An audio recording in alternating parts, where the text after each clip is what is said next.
Storm hits, it brings high winds, loads of rain, and large-scale destruction. Two teams play this week whose 2022 season were victims of a Category 4. Two teams went 5-7 last year. Two teams looking to rebound.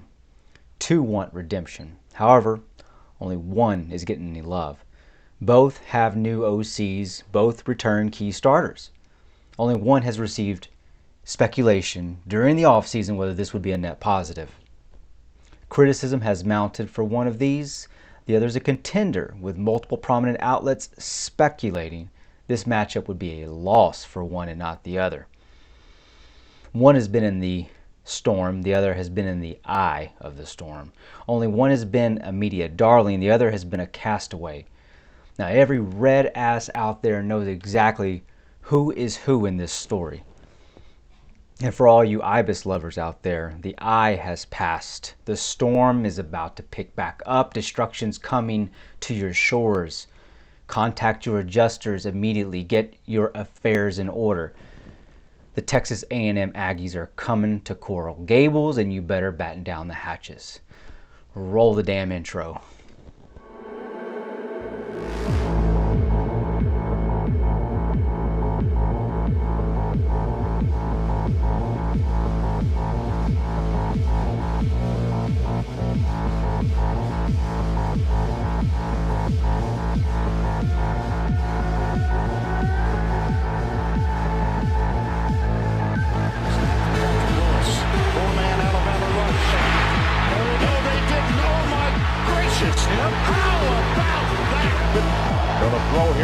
At the 20, at the 15, at the 10, 5, he is almost, he got a touchdown! He got left center field.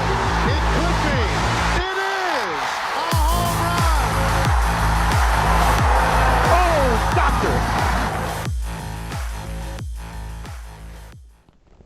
All right, welcome to AggieCentral, where each week I've got you covered with matchup previews and reactions and hopefully plenty of maroon Kool-Aid for all you bloodsuckers out there.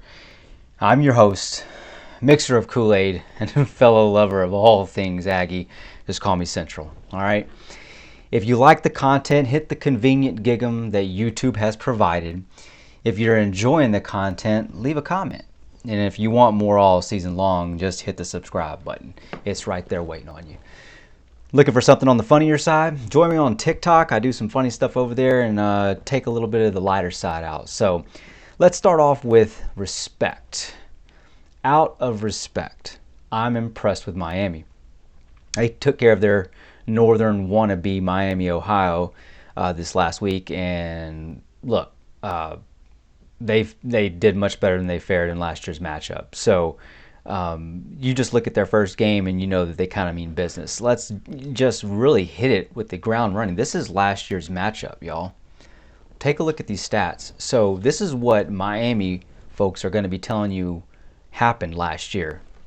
Miami Hurricanes, where are you at? Talk about it. Tell them. This is the deal, right? Y'all beat us on paper last year, did you not? You had +1 in yards per carry. That's an average, y'all. +1. Rush. You had 51 more yards rushing, 77 more passing, 128 more total yards than we did.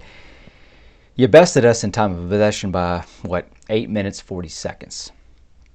You had 11 more first downs, but you didn't have 8 more points. What you didn't have is 2 more turnovers. You did a little bit better than us on third down, but in large part, that's what you did. That's what we did. You kind of beat us on the field, didn't you? So that's what the talk has been like so far.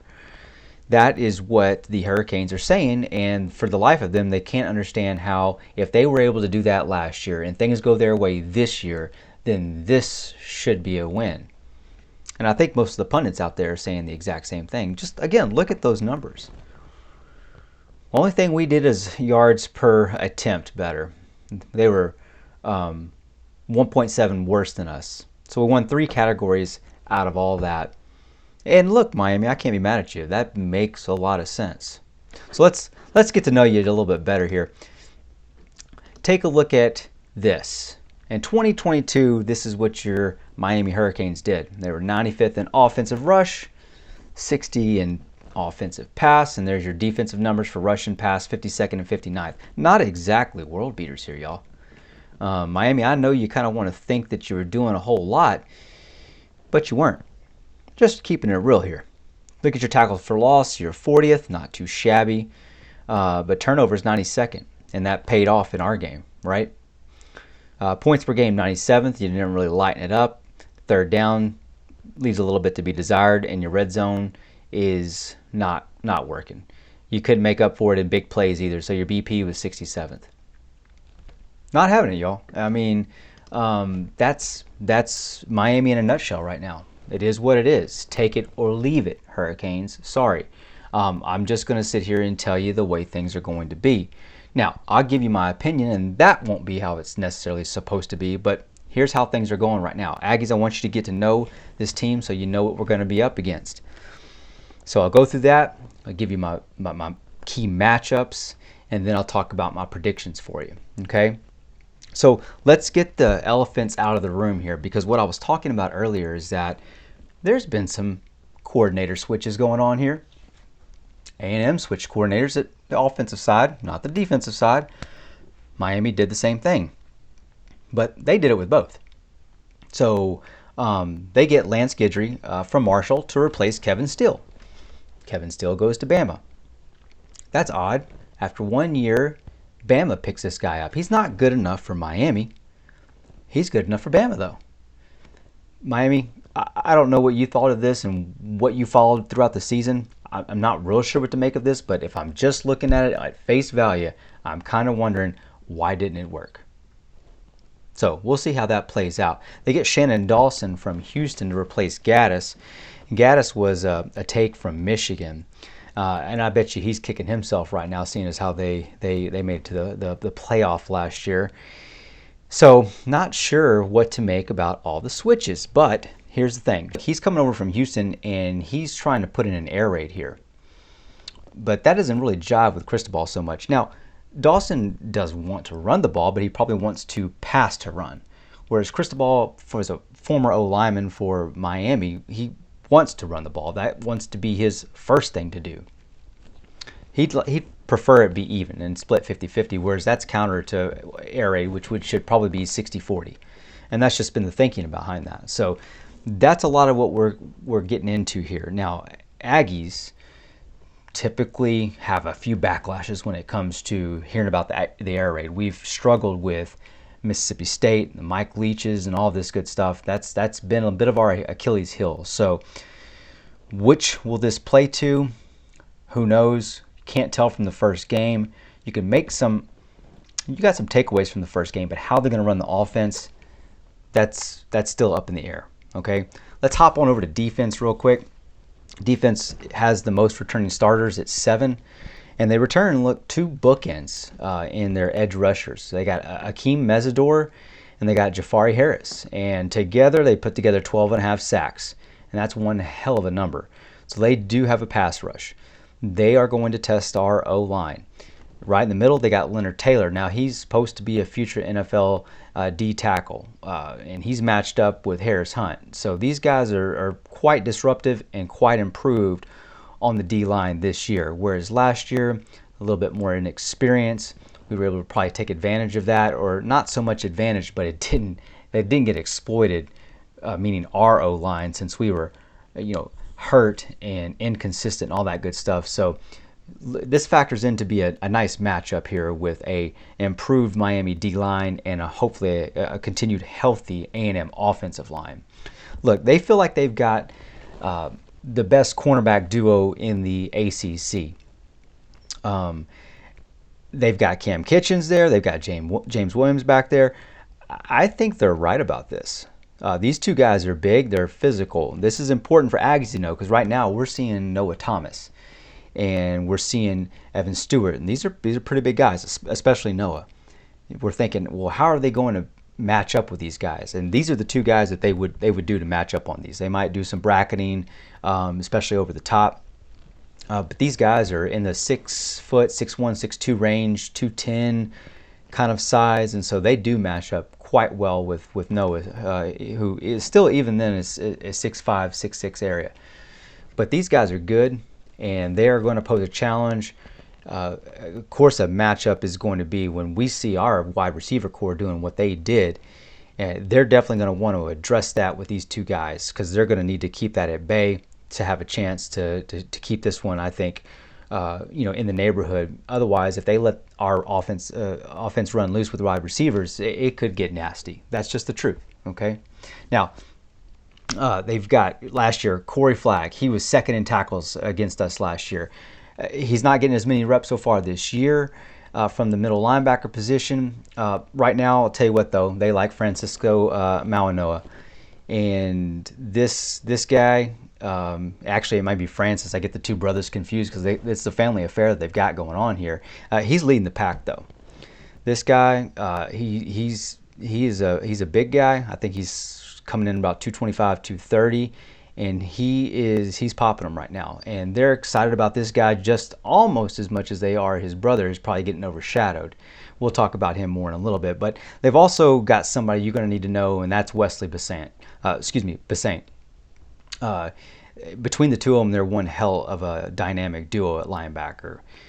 Swinging over to the offensive side of things, all right. Tyler Van Dyke, or as they have now apparently coined, I think even applied for a patent if I'm not sure. Check me out, Hurricanes. We've got Tyler Van Dyme. Is that correct? So we got some NIL situations going on with these namings. Tyler Van Dyke, or TVD as they like to refer to him, is a 63% passer, or at least he was last year. He's definitely escalated that in the first game, but we're not going to hit on those stats too much because they're not going to be as indicative of this matchup. But he did about 1,800 yards last year, 10 TDs, and 9 games of work. And he's who they're going to be looking at to have progressed. They think that the switch in offensive coordinator is supposed to make all the difference. Am I right? That switch right there should be the difference in all the struggles they had last year and then grab 2 years ago and how effective he was and then channel that again into this year. We'll see about that. I've got my thoughts on that coming soon. Running back. This is definitely a committee approach already at this point, but Henry Parrish Jr., he does lead the way. He had about 600-something yards last year, about a 4.7 average. He's looking to gain on that, but it's going to be kind of difficult because he's got Fletcher and Allen both getting significant time and both looking very good at that position. And they got plenty of work against Miami of Ohio. So who are you going to see? You're going to see Parrish. He'd probably get, 50% of the calls if we're just making some estimates, and you're going to see the other two quite a bit. All of them can come out of the backfield and catch as well. Their wide receiver room is somewhat open, but I think out of this first game, we've seen a particular guy emerge. Now, last year I prepped you on Xavier Restrepo, and this guy is their Anais Smith. He is twitchy, he is fast, he's kind of a bit on the smaller side, and he kind of does it all whenever he's on his game. He didn't play last year. He had an ankle or something. But you figure him to be their alpha. But it's kind of indeterminate to a degree. They could have somebody like Ray Joseph pop up. He decided that he was going to stay home, unlike Shamar Stewart. Right? I got you. So watch out for him. But I'm going to tell you who to actually watch out for, and that's Corey Young. Right? Miami fans know this. They're excited about this guy. He is big. He's like a Noah Thomas. He's physical. He's got sure hands, and he is going to be a major target. How we match up on him might be a bit of a concern. We've got Chappelle. We've got DeBerry. I'm thinking DeBerry is probably going to have to match up on him. He's the more physical back, I would say, at this point. Not really a lot of debate there, in my opinion. But we are going to have somebody on him that is willing to get in his face, lay the wood when needed to lay the wood, and hopefully we don't have to go up with too many 50-50 balls. I'm not quite sure we've got the height if they can execute that well. Okay. On the offensive line, they do have 3 newcomers there. They're large and the talent varies. Okay, so they've got a transfer from UCF, Matt Lee, and he's holding down the center spot. Looks pretty good so far. Javion Cohen comes over from Bama to play left guard. Okay, great.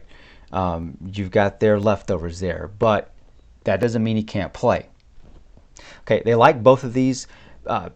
Pro Football Focus has graded these guys in the middle 90s, at least in the A range or whatever. So they're pretty high on these guys. Not sure if they know that or they remember that, but I bet all Miami fans have read that throughout the summer and are pretty high thinking about this offensive line. But they're not coming over that highly talented. Even the guy from Bama is, say, not your upper echelon offensive lineman. Okay, now they've got a mountain at right guard, 350-pounder Inez Cooper, who can move people. This is a people mover, guys. Now he finished as a starter last season. Looks like he's grabbed that spot and by the horns, and he's going to take it. But that's not who they're most excited about. They're excited about the other brother at left tackle. Excuse me, he's playing right tackle, as a matter of fact, and that's Francisco Mauanoa. I even think I got the name right. Who knows? He's a freshman 5-star, and he is as big as he is talented. So that's where they have now turned this into a family affair. You got a brother at the right tackle, and you got another brother at linebacker. So real quick, talk about what they did against Miami of Ohio. I'm going to talk about the matchups after that. So Van Dyke went 9.1 yards per attempt. I'm going to compare this and contrast this to Weigman a bit for you so you can get a bit of an idea. Remember, I told you yesterday, Weigman threw 10.3 yards per attempt. So over a full yard per catch, right? Actually, catches and attempts are different, but you get the idea.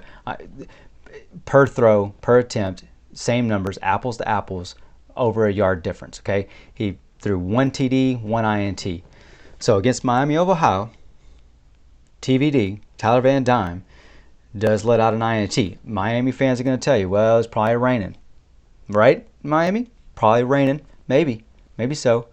But it did happen, and we can't quite sweep away the totals. Okay, so we'll get to a little bit more of that. He still went 17 of 22 in this game, still threw for 201 yards. And then they did another 250 yards combined on the ground at like 6.9 yards per carry. So between the three running backs, between Colby Young and the rest, you've really got a lot going on. Now Colby ended up doing 19.8 yards per catch, 79 yards on 4 receptions. Like I said, he's like a 6'5", 215-pound guy. He's going to be a real matchup challenge.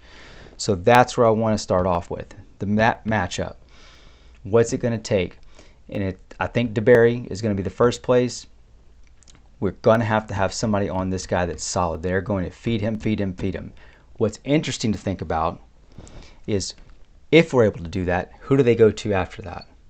Wasn't really impressed with what Restrepo did in the first game, but this could be something where they've been so vanilla they are now going to hit him, and they're going to, maybe bring in Ray. We'll have to see. It really hasn't emerged over there, not like it has in our room. Okay, so our strength, another matchup on the reverse, is our wide receiver core at this point, but they've also got a very solid secondary. How's this going to play out? Are they deep enough to cover what essentially is going to amount to all 5 receivers? You got Ja'Day Walker, Moose, Anais, Evan, Noah. Miami, if you're listening to me, these are all legit guys I'm telling you about. Okay, every one of these guys can play, even Ja'Day Walker, who's the 5th string guy. And if that's not enough, we have a solid group of tight ends. Our wide receivers our running backs can also catch out of the backfield. So this is going to be an iron-on-iron kind of situation. I tend to think that the combination of Kitchens and Takori Couch and James Williams, Jaden Davis that they've got in the secondary, albeit very good, are going to struggle with this wide receiver core. They're that good this year. Okay, and I've got the reasoning to back that up. I want to share that reasoning with you. But let's look at the other matchup that's going to be key. They've got a little bit of an inexperienced, maybe untried offensive line. Like I said, they've got 3 newcomers. They've got some talent there, though, but it is wide-ranging. And are they going to be able to hold up to our defensive line? I think this is a bigger matchup than people are talking about. I've heard a little bit, but I think it needs to be emphasized. We've got 8 dudes there. I've heard people don't like to say that word, but it's true. It is what it is. We have 8 dudes there. Any one of them at any time can make huge plays. We're talking about Diggs, Scylla, Shamar Stewart. We're talking about Nolan. We're talking about McKinley Jackson. We're talking about Isaiah Rakes can come in. Regis can come in. Shamar Turner is a big one. That's what you're going to be up against, Miami. Can they hold up to that all game long? I have my doubts. I have my doubts that they're going to be able to hold up to that all game long. However, if they can, we're going to have to lean on our linebackers, and that's where it becomes maybe a little bit more iffy. We're hearing that Tarian York is making good calls at linebacker. So if the lines match up well, we'll find out just how good our linebackers are. And that is going to be probably the more low-key response at the end of this game whenever we say, oh, this is how good the defense did or not. If we're not seeing a lot of pressures and sacks, and if they're picking those up, it'll be on the linebackers. But I've got confidence. Cooper's looking really good, and he's looking fast, and he's looking downhill. So I feel like this is going to be a place that we can definitely get a leg up. They've got a solid kicker, too. I don't want to go by without saying that. We do as well. It could come down to this. I am thinking this is probably a little bit closer game than some might have. However, the line is looking pretty close. It started at 6.5. It's gone down to 4. It's back up to 4.5. Where do we stand? Where do I stand? Well, let me tell you. Here's my reasoning on this. Here's where I'm at with this. It definitely could be a close game. It could definitely be a blowout. Most people are predicting this somewhere in the cover to minimally cover to us win but not cover kind of range. So what's happened is people have already started flip-flopping from saying, oh, we think that this team is likely to lose to Miami, to, oh, well, now we're kind of seeing that they are probably going to, or that we would pick them to win, and people are completely flipping. This is happening, y'all.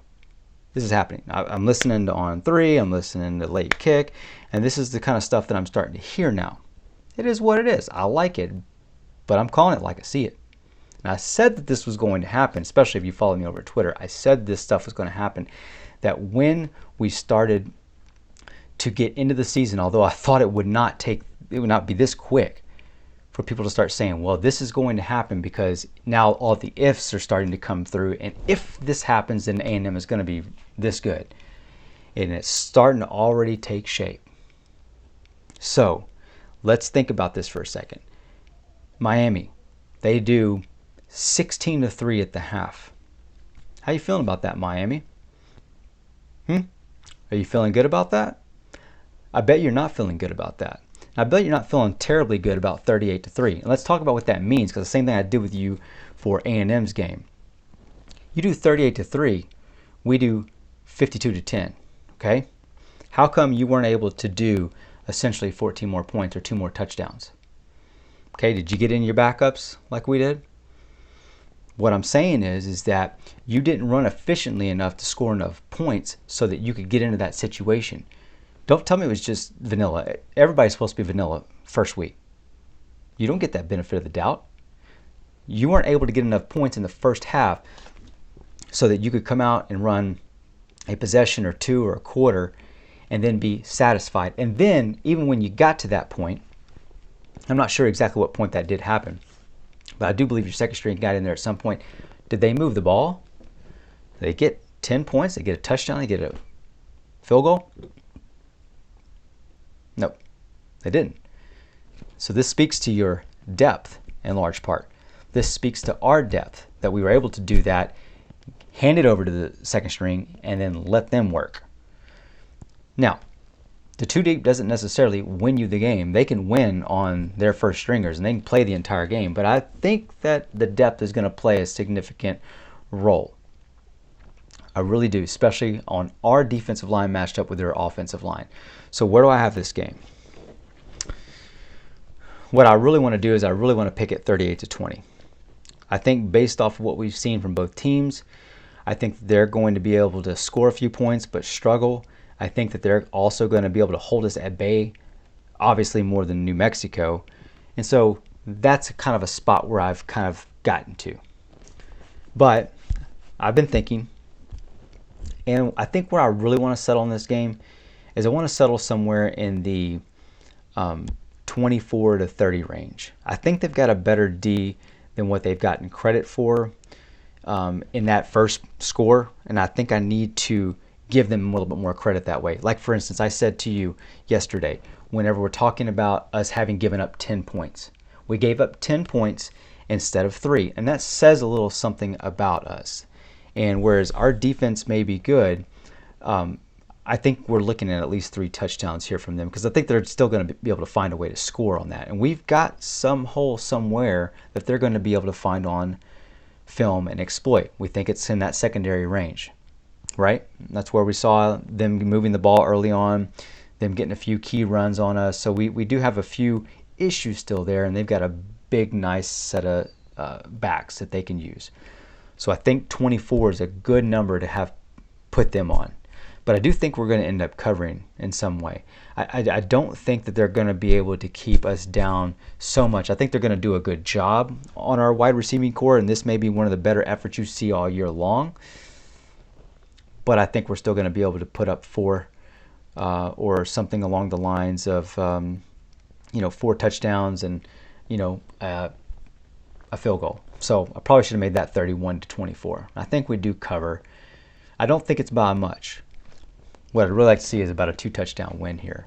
Although I know it's going to have to come along with that if we do. So I still want to kind of pump the brakes a little bit. That's the preview, y'all. That's what I think is going to happen. Like the channel. Subscribe to the channel if you like it. I'm going to be giving it to you as much as I can all year long. It's going to be fun. Miami, I really like y'all. I hope we beat the hell out of y'all, though.